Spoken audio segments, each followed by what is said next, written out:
Hey guys, I just wanted to do a review of my 2019 Polaris Indy XC 850 that I snow checked this spring.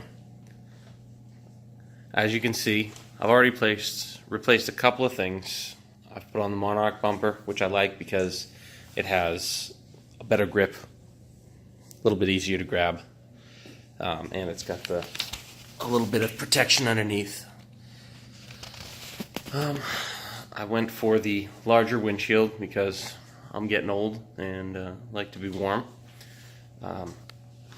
I did order the stock, the rocks risers that came on the sled, which are, I believe, 2 to 4 inch risers, and I did not think they were quite tall enough. I'm about 6 feet tall, and I just like my bars a little bit high, so I changed them out with the risers from my last sled, which was a 600 RR, the race sled.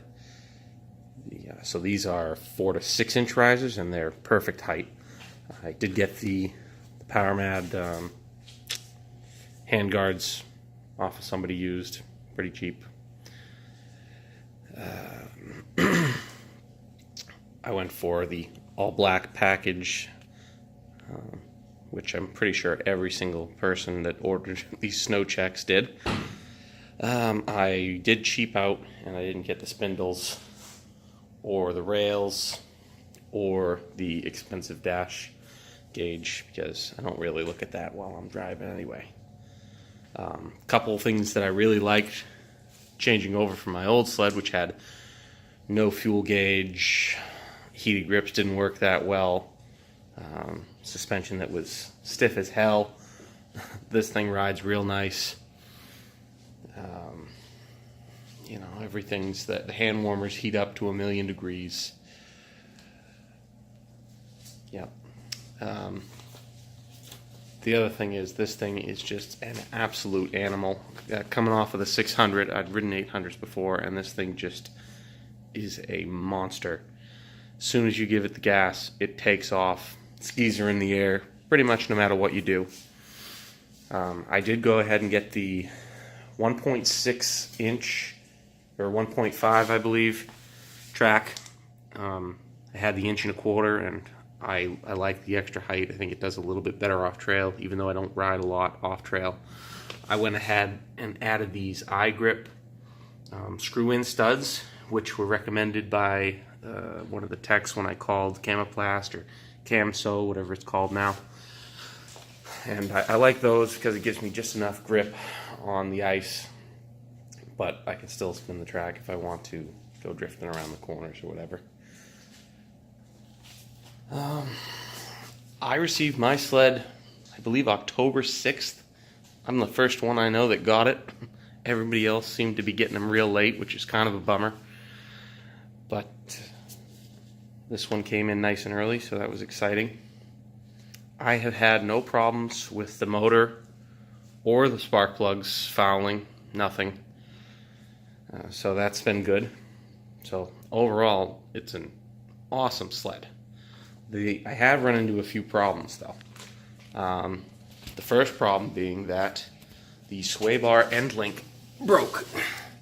You can see down there, it's just plastic, snapped, and then rubbed the rest of the day. Because I didn't have any tools to take it off.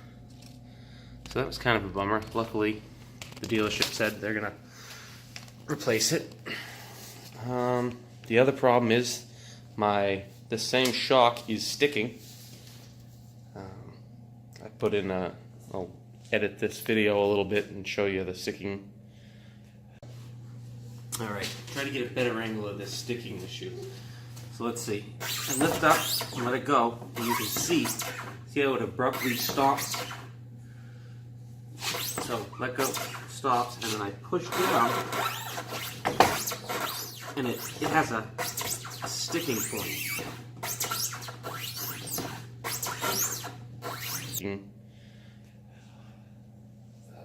So hopefully they'll fix that at the dealership next time I go. The most irritating problem so far, though, besides those two things, and I know you're probably thinking I hit something, but I really didn't. So I don't know how that happened. is that the track rubs. You can see, get this to focus, see all the chunks out of the outside of the track and all the white material in the track is from it rubbing. And I figured out why. It was that these bolts right here holding the bumper on were mounted so that the nuts were inside of the tunnel, and you can see where it's worn off all the paint where it was rubbing. So I just went ahead and switched them out so that the nuts are on the outside and the nice flat heads are on the inside. Hopefully that solves that. I don't know if that was a mistake made by the dealership, if they go ahead and put the bumpers on when they get them. If not, Polaris put them on like that. Not too brilliant. The other thing that I've had happen is that my oil reservoir started leaking. It was actually leaking along this seam here and dripping down onto the clutch cover down there. It had never even been filled more than halfway, and the dealership had to already replace this because they said that it was a manufacturing defect with that. So that was a bit of a bummer, but I guess that's what the warranty's for. Another bad thing that happened, I went cruising down the trail at about 90 miles an hour one morning, and I hadn't turned the brake on overnight or anything, and come into the first corner, hit the brakes, they go right to the bar. Luckily I pumped them a few times and got control, but by that point I was really coming in hot to the corner, so luckily they did engage finally, but it's a little scary when something like that happens. Let's see. Oh, and the last thing is that the fuel gauge is a little bit off for my liking.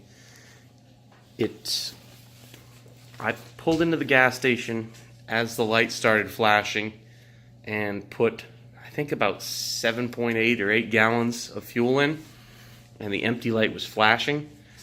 So that just seems a little bit off to me. You still got almost a quarter of a tank, because I believe it's a 12-gallon tank, so I don't really like that. But if there weren't so many problems, this sled would be perfect. It's fast, responsive. The only thing with the power, I wish it had a little bit more top end. I raced my buddy with his 700 Viper triple, and we were pretty much neck and neck the whole way. I probably outpaced him by 1, maybe 2 miles an hour. So for 150 extra cc's, it's really doesn't pull away from that 700 like I thought it would.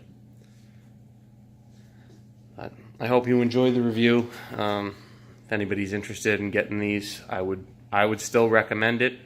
I don't see a lot of other people having the problems that I'm having, so